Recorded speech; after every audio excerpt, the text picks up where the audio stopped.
दर्शकों, स्पॉटलाइट के विशेष कार्यक्रम ओरछा के राजा राम की लीला कार्यक्रम में आपका स्वागत है और मैं हूं हरीश चोपड़ा। आज हम चर्चा करेंगे ओरछा के राजा राम की। ओरछा में एक ऐतिहासिक मंदिर है जो लगभग 540 वर्ष जिसकी स्थापना की गई थी और उसकी परंपराएं आज भी समृद्ध है। उन परंपराओं को आज भी निभाया जा रहा है। ओरछा के भगवान जो हैं वो राम हैं, लेकिन राम एक राजा के रूप में है। और ओरछा के राम जो हैं वो हिंदुओं के भी हैं, मुसलमानों के भी हैं, सबके हैं। और सारा को उसे राजा के रूप में स्वीकार करते हुए हमें इस बात का एहसास होता है कि जो राम हमारे रोम रोम में बसे हुए हैं वो साक्षात हमारे बीच में मध्य में मौजूद है। सबसे बड़ी बात यह है कि राजा राम को दिन में 5 बार गार्ड ऑफ ऑनर दिया जाता है, यानी कि मध्य प्रदेश पुलिस के जवान उन्हें गार्ड ऑफ ऑनर पेश करते हैं। अयोध्या के राम भगवान हैं, मर्यादा पुरुषोत्तम राम हैं, लेकिन ओरछा के राम एक राजा है। आइए इस विषय पर बातचीत करते हुए हमारे स्टूडियो में मौजूद है ग्लोबल संत समाज कल्याण फाउंडेशन के चेयरमैन स्वामी चंद्रदेव जी महाराज। स्वामी जी, आपका स्टूडियो में आने के लिए बहुत बहुत स्वागत। जय माता दी। या देवी सर्वभूतेषु शक्तिरूपेण संस्थिता नमो तस्यै। या देवी बुद्धिरूपेण संस्थिता नमो तस्यै नमो तस्यै। जय हो बोल साचे दरबार की जय माता दी। स्वामी जी, अयोध्या का वर्णन राम मंदिर के रूप में हमारे सामने है, लेकिन ओरछा का भी एक ऐतिहासिक महत्व है। और इस बार वेद एजुकेशन एंड चैरिटेबल जो ट्रस्ट है वो सबसे बड़ी वर्चुअल जो रामलीला है, ओरछा के राजा राम की लीला, वो ओरछा में करने जा रहा है। और आपका जो फाउंडेशन है वो इसमें पूरा सहयोग दे रहा है। तो ओरछा में, क्योंकि ओरछा का ऐतिहासिक महत्व के बारे में मुझे लगता है कि बहुत कम लोग जानते हैं, तो इस बार वहाँ रामलीला करने का उद्देश्य क्या है? देखिए, जैसे आपने खुद ही कहा, ओरछा में रामलीला का मकसद क्या है। ओरछा के राम राजा जी के बारे में बहुत कम लोग जानते हैं। आपको पता है, चंद लोगों को पता है, लेकिन बहुत को लोगों को पता ही नहीं हो कि ओरछा के राजा राम क्या है। ओरछा के राजा राम एक राजा के रूप में है जी। उनको राजा की तरह ट्रीट किया जाता है। और जो अयोध्या के राम हैं उनको पुरुषोत्तम, मर्यादा पुरुषोत्तम के रूप में कहा जाता है। तो अभी जो हमने डिसाइड किया है, प्रवेश हैं हमारे जी इन्होंने और टंडन जी, इन्होंने बहुत पहले एक नहीं बड़ी बड़ी रामलीला की है, लेकिन अब हम सब ने मिलकर हमने ये सोचा है कि ऐसी रामलीला करें जो कभी किसी ने नहीं देखी हो। तो ये जो हमारा उद्देश्य है इस रामलीला को, राजा एक तो ओरछा के राजा राम को बताना दुनिया में कि ये कौन है, उनके बारे में वहाँ इसलिए किया जा रहा है। और उसके बारे में एक ऐसी रामलीला आपने, इसी भव्य रामलीला आपने कभी कहीं नहीं देखी होगी। उसके लिए हमारा पूरा प्रयास है, हम सब लगे हुए हैं और ये एक ऐतिहासिक रामलीला होगी। देखिए स्वामी जी, जहाँ तक ओरछा के इतिहास का सवाल है जी, इसके इसके बारे में भी लोगों को जानकारी मिलेगी और इसका जो वर्चुअल प्रसारण है उसके लिए भी आप प्रयास कर रहे होंगे। जी जी जी, हमारा पूरा प्रयास है। और इसमें जो हमारी यहाँ की नहीं, फॉरेन की भी टेक्निक इसमें हम लगा रहे हैं जी अपने रामलीला में। और ये आप देखेंगे कि ऐसी रामलीला आपने कभी देखी नहीं होगी। हालांकि इन्होंने, प्रवेश ने और टंडन जी ने बहुत रामलीलाएं कराई हैं, हर जगह कराई हैं, लेकिन जो ये रामलीला होगी एक अद्भुत होगी। ये आप देखेंगे, कहेंगे कमाल है। देखिए, बिरिया का तट है, पीछे महल है, उसकी पृष्ठभूमि में जब रामायण का मंचन किया जाएगा तो उसकी छटा कुछ और ही होगी। और ये तन मन धन से सब लगे हुए हैं साथ जी। और हमारा मकसद सिर्फ लोगों को बताना है। तो ओरछा के नाम कोई जानता नहीं अभी तक जी, बहुत लोग नहीं जानते। और राजा राम के बारे में भी कन्फ्यूज़न है कि वो अयोध्या के ही राम है। तो इस जो हमारे ओरछा के राम हैं, ये राजा के रूप में माने जाते हैं। वो आपको पता ही है जी, मर्यादा पुरुषोत्तम राम के राम। तो इसलिए ये ओरछा के को हम हाईलाइट करने के लिए, ओरछा के राम राजा को हाईलाइट करने के लिए जो ये हमने निर्णय लिया है, ये इसलिए लिया। वैसे तो स्वामी जी हमारे रोम रोम में राम है।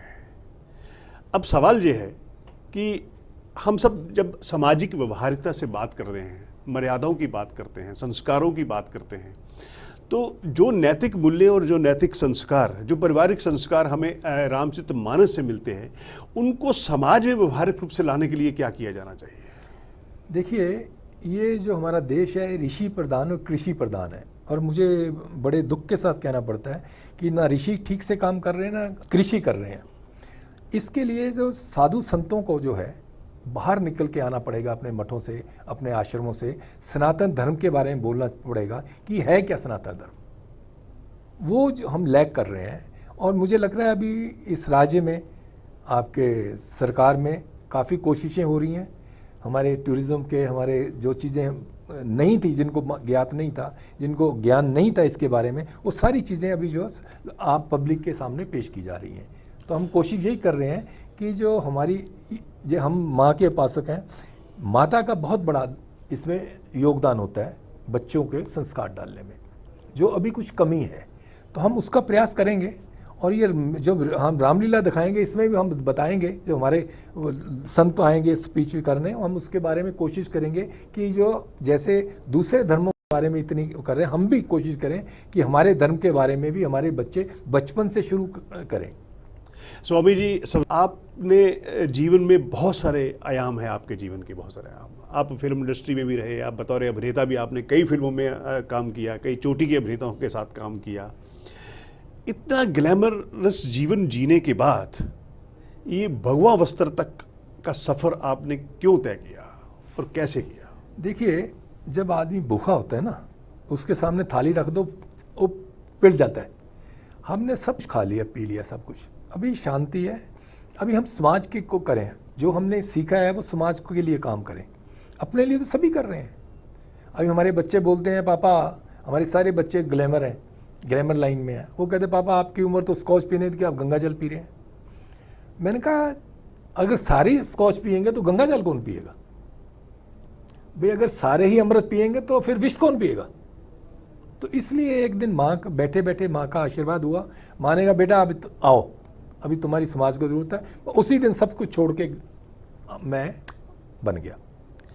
एक अवधारणा है कि अगर हमें अपनी जड़ों की तरफ लौटना है या अध्यात्म की तरफ लौटना है, क्योंकि समाज में जो अपराध का जिस श्रेणी से बढ़ रहे हैं, उसमें मुझे लगता है कि कहीं ना कहीं आध्यात्मिक चेतना का अभाव है समाज में। क्या प्राथमिक स्तर पर रामायण और या गीता जैसे महाग्रंथों की शिक्षा या उन्हें पढ़ाया जाना एक अच्छा प्रयास नहीं होगा? देखिए, आपको पता ही होगा कि अभी जो कानून है उसमें आप हिंदुइज्म के बारे में भी नहीं बात कर सकते। हाँ, वो धर्मनिरपेक्षता का जो नहीं, चरित्र नहीं, आप मदरसों में अपनी लैंग्वेज पढ़ा सकते हो, लेकिन हमारे स्कूलों में नहीं पढ़ा सकते। लेकिन मुझे लगता है ये सरकार इसके बारे में सोचेगी और करेगी, और हम जो रामायण और महाभारत के बारे में ये कहेंगे कि बच्चे, और इस दुनिया का निचोड़ जो है वो रामायण और महाभारत है।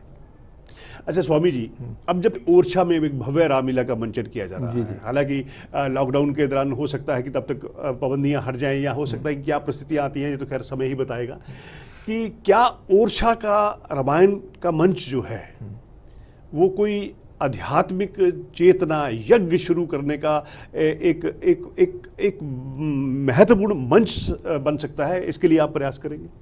प्रयास करेंगे नहीं, हम उसके लिए ही प्रयास कर रहे हैं जी। हम ग्लोबली इस चीज़ को लाएंगे, यानी हमारे जो बाहर के जो है, जो बाहर के हमारे हिंदुस्तानी हैं, जिनको कल्चर नहीं पता, भूल गए हैं, हम उनको भी करेंगे। दिस इज़ द बिगिनिंग, ये तो एक स्टार्ट है, उसके बाद ग्लोबली हम ऑल ओवर द वर्ल्ड करेंगे जी।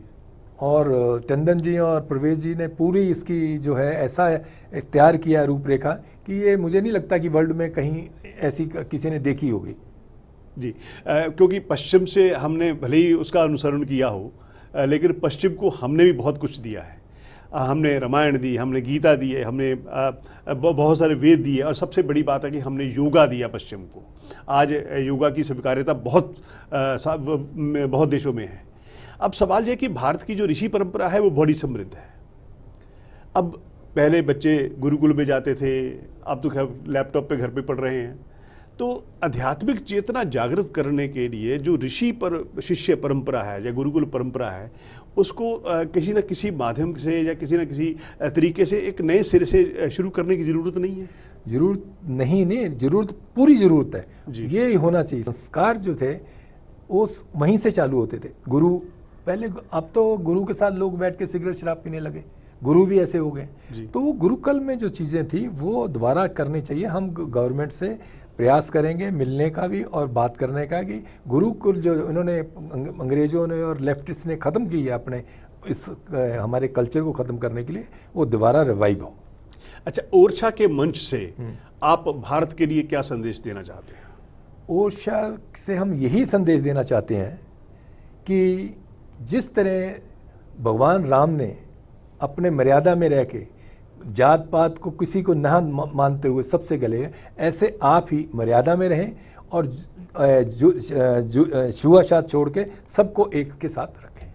तो स्वामी जी, आपका स्टूडियो में आने के लिए बहुत बहुत धन्यवाद। मैं आपको इस मंच के माध्यम से वहाँ ओरछा में जो राजा राम की लीला होने वाली है उसकी सफलता के लिए मैं कामना करता हूँ और आपका बहुत बहुत आभार व्यक्त करता हूँ। मैं भी आपका बहुत धन्यवाद करता हूँ, आपके चैनल का धन्यवाद करता हूँ और मैं चाहूँगा कि आप हमारे ओरछा के राजा राम की लीला में जरूर आएँ। आप हम सबको आपको आमंत्रित करते हैं। जय माता की, जय राम।